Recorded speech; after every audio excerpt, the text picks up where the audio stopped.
ഞാൻ 4ാമത്തെ കീമോ കഴിഞ്ഞു. ഞാൻ ആകെ തളർന്നില്ലാണ്ടായി. എൻ്റെ ഓരോ കീമോ കാരണമുള്ള സൈഡ് എഫക്റ്റുകളും പ്രശ്നങ്ങളും എന്നെന്നും നിലനിൽക്കുമോ? ഈ ക്വസ്റ്റ്യൻ എൻ്റെ ക്ലിനിക്കിൽ വരുന്ന ഒട്ടുമിക്ക പേഷ്യൻസും നമ്മളോട് ചോദിക്കുന്ന ചോദ്യമാണ്. ഇതിൽ നമ്മൾ മനസ്സിലാക്കേണ്ടത് കീമോക്ക് സാധാരണഗതിയിൽ ക്ഷീണം, തളർച്ച, അതുപോലെ തന്നെ കൈകാലുകളിലെ മരവിപ്പ്, മുടി കൊഴിച്ചിൽ, ഉന്മേഷക്കുറവ് ഇങ്ങനെയുള്ള ബുദ്ധിമുട്ടുകൾ ഉണ്ടാവാറുണ്ട് എന്നുള്ളത് സത്യം തന്നെയാണ്. എന്നാൽ ഇവർക്കുണ്ടാകുന്ന ക്ഷീണം, തളർച്ച എന്നുള്ള ബുദ്ധിമുട്ടുകൾക്ക്, അല്ലെങ്കിൽ ഭക്ഷണം കഴിക്കാനുള്ള ബുദ്ധിമുട്ടുകൾക്ക്, പിന്നെ ഓക്കാനം, ഛർദി ഇങ്ങനെയുള്ള ബുദ്ധിമുട്ടുകൾ ഇന്ന് ഏറ്റവും നല്ല രീതിയിലുള്ള ചികിത്സകളും ഇഞ്ചക്ഷനുകളും കൊടുത്തുകൊണ്ടാണ് നമ്മൾ അവർ മുന്നോട്ട് കൊണ്ടുപോകുന്നത്.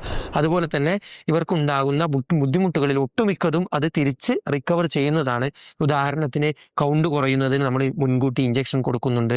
ഈ ഒക്കാനത്തിന് നമ്മൾ ഇഞ്ചക്ഷൻ കൊടുക്കാറുണ്ട്.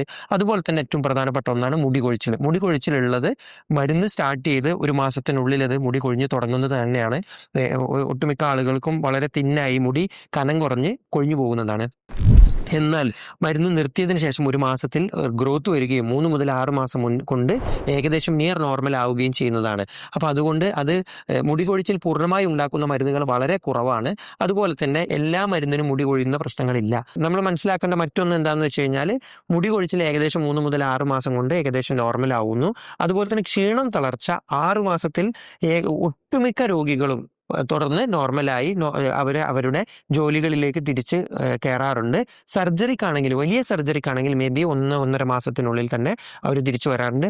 നേരെ മറിച്ച് ബ്രസ്റ്റിൻ്റെയോ മറ്റുള്ള സർജറി, തൈറോയ്ഡ് പോലുള്ള ചെറിയ ചെറിയ സർജറികളാണെങ്കിൽ 2 ആഴ്ച അല്ലെങ്കിൽ ചെറിയ ഒരു 2-3 ആഴ്ചകൾ കൊണ്ട് അവരെ നോർമലി തിരിച്ച് അവർ ജോലികളിലേക്ക് പോലും തിരിച്ചു കയറാൻ പറ്റാറുണ്ട്. ഇതുപോലുള്ള ഇൻഫോർമേറ്റീവ് വീഡിയോസ് ലഭിക്കാൻ ഈ ചാനൽ സബ്സ്ക്രൈബ് ചെയ്യുക.